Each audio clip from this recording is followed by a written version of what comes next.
میں نے امام رضا کی روایت پڑھی نا کہ مولا کیا فرماتے ہیں؟ فرماتے ہیں اگر امام سمجھ کے نہیں تو دوست سمجھ کے مجھ سے باتیں کر، اگر دوست سمجھ کے نہیں تو بھائی سمجھ کے ہم سے باتیں کر، اگر بھائی سمجھ کے نہیں تو باپ سمجھ کے ہم سے باتیں کر۔ مولا یہ کہنا کیا چاہتے ہیں؟ مولا بتانا چاہتے ہیں ہم بیوی سے زیادہ تم سے قریب ہیں، ہم باپ سے زیادہ تم سے قریب ہیں، ہم تمہاری اولاد سے زیادہ تم سے قریب ہیں، اسی لیے کہا کہ ہمیں یاد کرو ہم تمہیں یاد کریں گے۔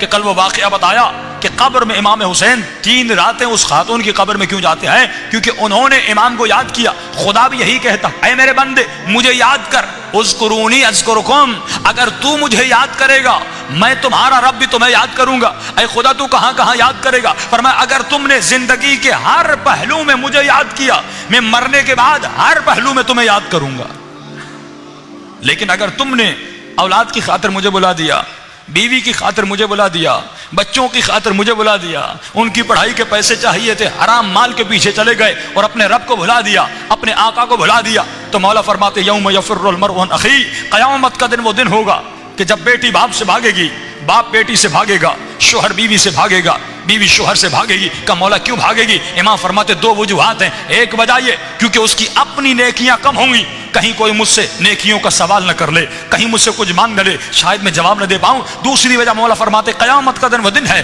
کہ یوم تبلی السرائر، کہ وہاں پر جتنے چھپے ہوئے راز ہیں وہ ظاہر ہو جائیں گے، گناہوں کی تجوریاں کھل جائیں گی، چھپے ہوئے راز ظاہر ہو جائیں گے۔ جب راز ظاہر ہو جائیں گے اس بندے گنہگار کی شکل بدل جائے گی، اس کی صورت بدل جائے گی، یہ نہیں چاہے گا اس کا شوہر اسے دیکھے، یہ نہیں چاہے گی اس کا بھائی اسے دیکھے، یہ نہیں چاہے گا اس کا بیٹا اسے دیکھے۔ مولا فرماتے ہیں اس دن ایک چیز تجھے کام آئے گی۔ مولا وہ کون سی چیز ہے؟ فرمایا اگر تم نے اپنے رب کو یاد کیا، اگر تم نے اپنے امام حسین کو یاد کیا، اگر تم نے مولا علی کو یاد کیا، دنیا میں کثرت سے ان کو یاد کرو، آخرت میں کثرت سے وہ تمہیں یاد کریں گے۔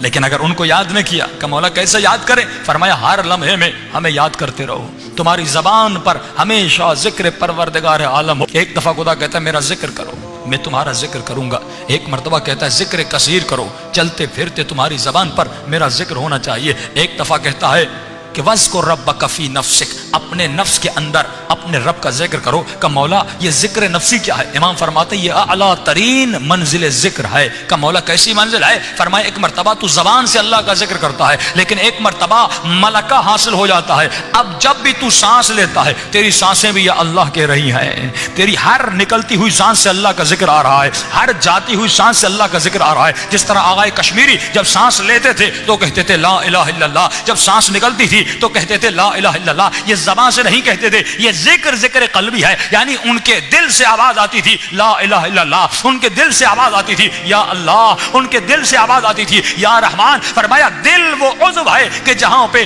1 سیکنڈ میں تمہارا خون کہاں سے کہاں پہنچتا ہے۔ اب جب دل نے ذکر خدا کیا گویا تمہارے خون کے قطرے قطرے نے اللہ کا ذکر کیا، گویا تمہارا پورا وجود عبادت پروردگار عالم میں ہے۔